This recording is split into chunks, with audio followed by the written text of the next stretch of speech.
What's good? It's Woog. Boy, oh boy, oh boy. Canelo Alvarez just dominated Callum Smith at 168, winning almost each of the 12 rounds. Callum Smith was thought to be or at least set to be the #1 fighter in the division. He held one of the major titles. The other title holders, Billy Joe Saunders and Caleb Plant, haven't been champs for as long as Callum Smith. And the WBC title was held by David Benavidez, but he forfeited it on the scale, unable to make the 168-pound weight limit in his last fight. So that vacant WBC belt was on the line, as well as Callum Smith's WBA title. And Canelo had just one fight at 168 versus Rocky Fielding, a lesser tier opponent. Canelo dominated him, finished him in a few rounds, largely to the body. And Canelo had the one fight above 168 against an aging but still formidable Sergey Kovalev. Well, here Canelo was fighting in his prime 168 pounder, 6'3". Yes, this fight was on short notice, but Callum Smith made weight, as did Canelo. So this was on. And the idea was that Callum Smith, because of his size and his good boxing acumen and good punching power, as well as the obvious height gap, was going to give him an advantage in the early rounds to where Canelo might fall back on the scorecards a little bit and might have to do some mid-rounds to late-round work to potentially finish him in the later rounds or win it on the scorecard, but basically to be the guy who's taking over in the second half of the fight, like he did against Sergey Kovalev, which, if you remember, Kovalev did have a lot of early success. And, you know, through 6 rounds, 8 rounds, you might have had Kovalev winning the fight on the cards versus Canelo before he was later stopped. So a lot of us thought that Canelo really had his work cut out for him here. But no, there was none of that, like, let's figure out how to close the distance over time, or maybe give up a couple of the earlier rounds to, you know, make some headway, invest to the body so that, you know, you could slow him down to, you know, again, work on him in the later rounds, middle rounds. It took Canelo all but 1 to 2 rounds to more or less figure Callum Smith out. And from that point on, he was marching him the hell down. Callum Smith was not able to establish a jab after the first couple rounds. And the jab was so important. That's how you were going to keep Canelo off your ass, was by keeping the jab going and keeping it effective. So in the very first round, it looked like Callum Smith might have been on his way to establishing a jab and making this an interesting fight. But no, by the second, third round, the jab became less and less effective, and Canelo started punching through Callum Smith's guard, uppercuts up the middle, winging right hands. Canelo's punches were like pistons. Everything that he threw had a thudding, psh, psh. He was throwing missiles against a seemingly much bigger Callum Smith.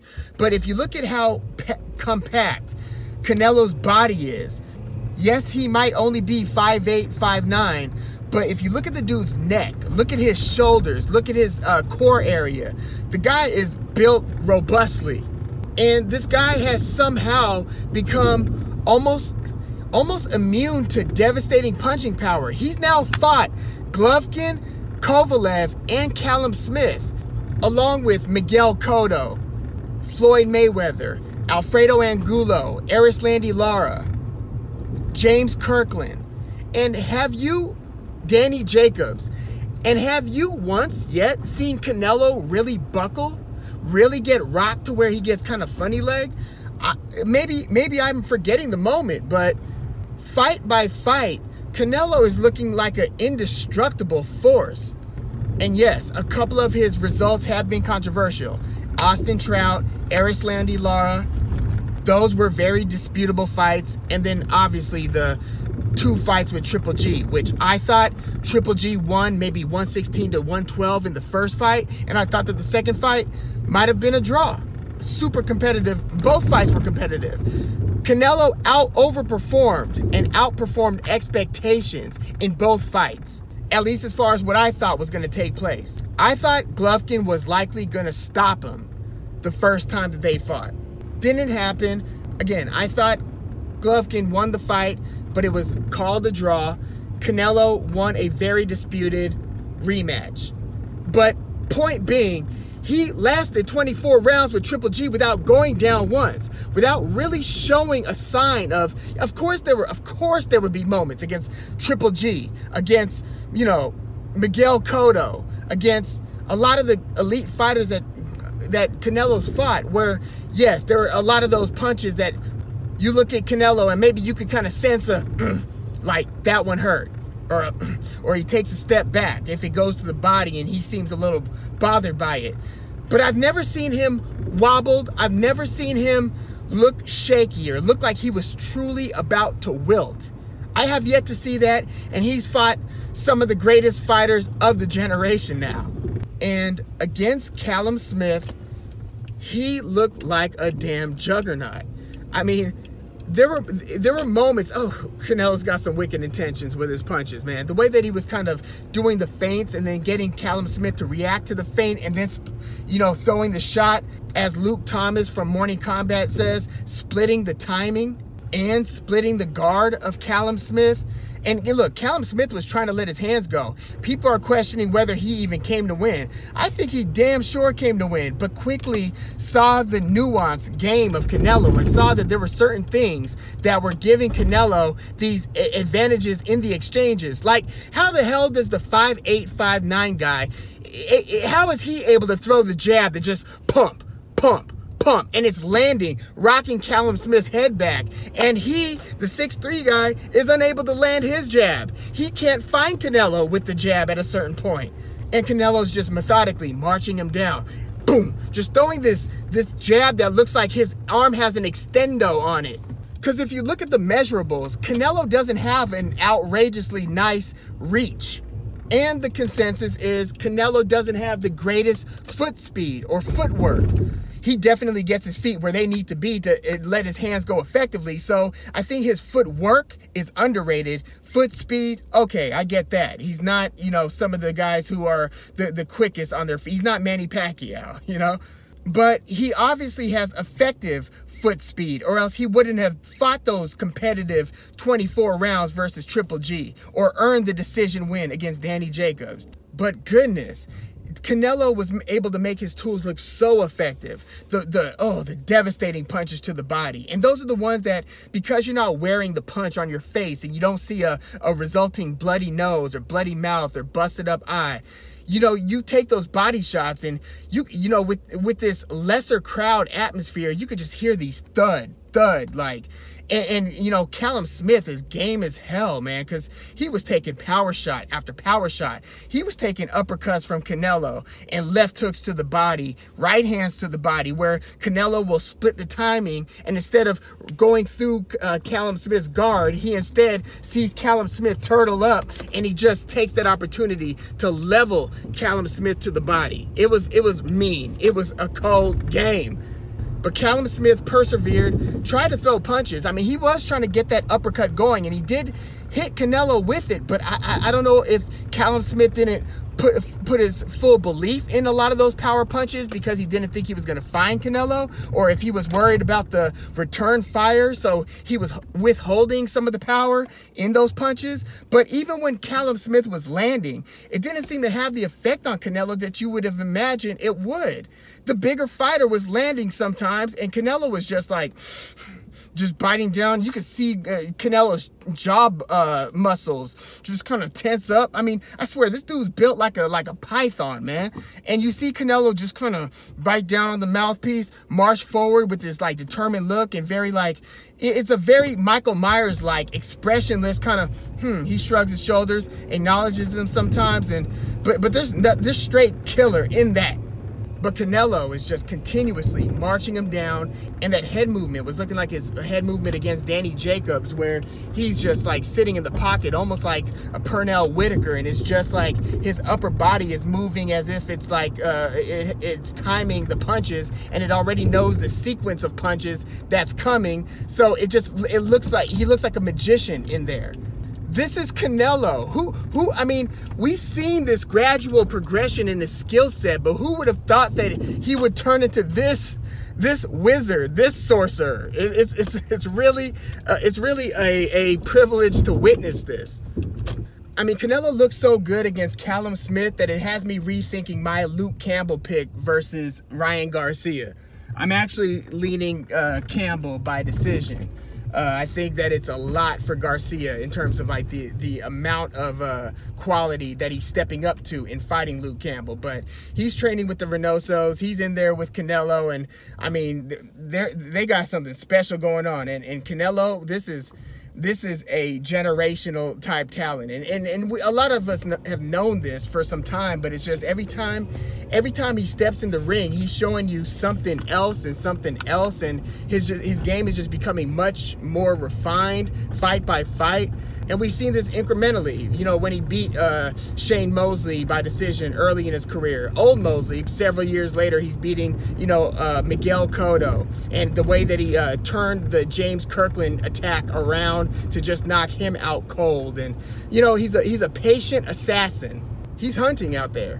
And Callum Smith, like, picked up on that and basically said, and not me. You know, I saw how that Kovalev fight, it turned out. So he was more or less on his bike. I felt like his approach at a certain point, again, he was letting his hands go. He was throwing that uppercut, which again would occasionally land. He was throwing that hard right, kind of trying to loop it over, you know, around Canelo's guard. He was also trying to punch through Canelo's guard. He was trying to throw the left hook around Canelo's guard. So he was trying to do work. He would occasional nice body shot, you know, but again, these things just didn't appear to have the same effect. Whereas when Canelo would start ripping that uppercut, like, whew, it would just be like a lightsaber cutting up, you know, through Callum Smith's guard, landing cleanly, blooding his nose eventually.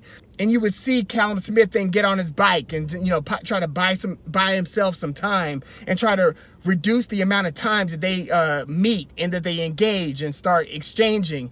The less of that, the better for Callum Smith. So the fight that I would almost, or the fight approach that I would almost liken it to was, you know, Shane Mosley more or less holding on against Manny Pacquiao after he got dropped early, or Adrian Broner's approach to the fight against Mikey Garcia once Garcia quickly established who the more dangerous guy between those two that night was going to be. I got similar vibes from Callum Smith here. So where do we go from here? Canelo really doesn't sound interested in this third Triple G fight. I know that he would eventually warm up to it, you know, after he handles the business that it sounds like he's pretty determined to do. He just went through this whole legal battle, finally became a free agent, severed ties with Golden Boy, so now he can work directly with whomever he wants to work with.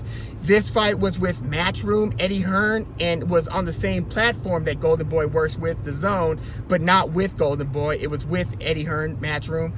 So he can more or less do what he wants. I'm sure Eddie Hearn wants him to fight right back on Matchroom, the Zone for his next fight. I'm sure he would love that.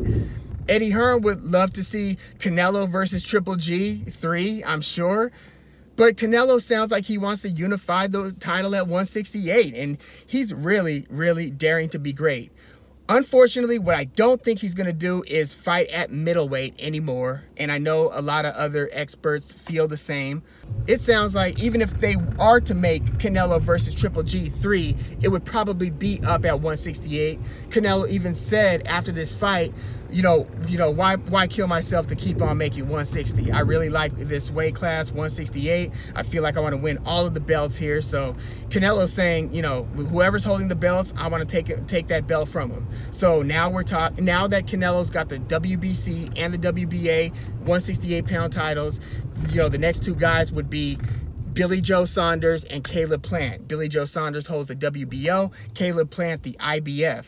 Caleb Plant is with PBC, so that means that Canelo would have to work with Al Heyman, and Billy Joe Saunders is also with DAZN, or fighting on DAZN, through Matchroom, so Eddie Hearn could also put that one together. Eddie Hearn right now could service Canelo's needs at desires at 160 through a fight with Golovkin or if Canelo wanted to, Demetrius Andrade is the WBO title holder. Demetrius Andrade also said he wants to come up to 168, but I think Demetrius Andrade is going to have to fight somebody else with a name before he could get a Canelo-like fight. That's the impression I'm getting, especially if he's not going to be a belt holder at 168, or at least not in the immediate future.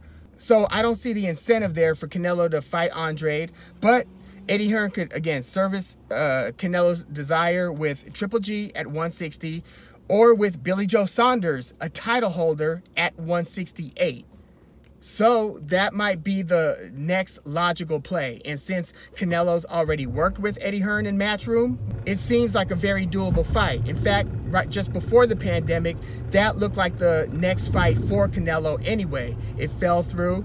So now we might get a Canelo Alvarez versus Billy Joe Saunders WBA, WBC, and WBO unification championship match.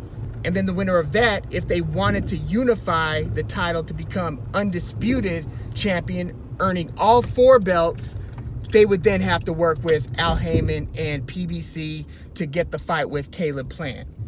So right now, Canelo's holding a lot of cards, especially if he wants to continue to do business at 168. There definitely seems to be a path there. If he does earn that 3rd title versus Billy Joe Saunders, then he could pivot to then fight Golovkin either at 160 or handle whatever 168-pound mandatory he has for one of those 3 belts. It might at that point be like a David Lemieux, who's also on DAZN.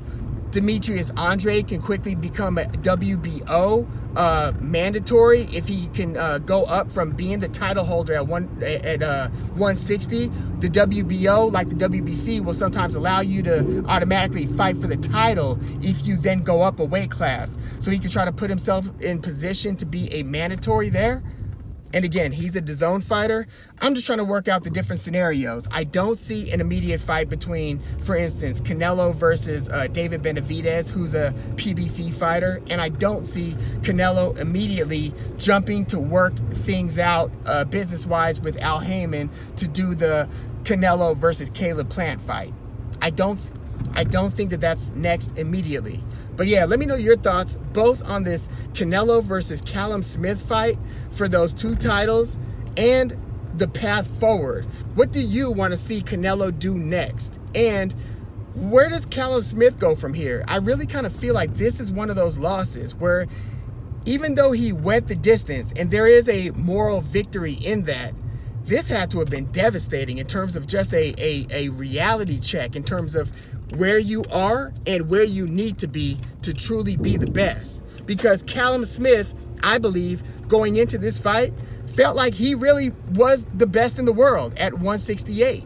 And that he just cannot think that at this point. So, you know, some fighters are able to overcome that psychological hurdle of not only getting beaten for the first time, but getting truly dominated, deconstructed.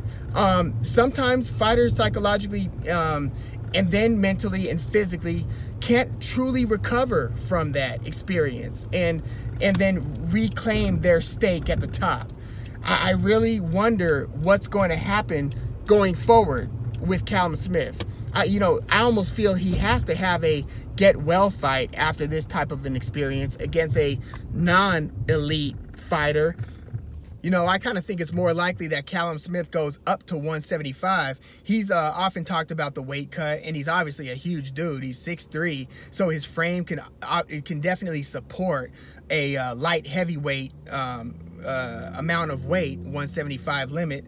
But you've got different problems that you would run into there because the punching power of your opponents would obviously, theoretically increase. So if you were going to try to win a title versus a Artur Beterbiev, or Beterbiev, depending on how you pronounce it, or a Dmitry Bivol, who's a small light heavyweight, but is a total technician, and has become one of those fighters who, you know, fight after fight. And he's fought some good ones now. He's now beaten Joe Smith Jr. He's beaten Jean Pascal. Dimitri Bivol has now beaten some guys. And he's one of these guys who barely loses a round. You know, he just kind of, whether he wins by decision or by knockout or stoppage, he's winning just about every round on the way to that victory. He's just all around very, very good fighter. I would love to see Bivol versus Beterbiev.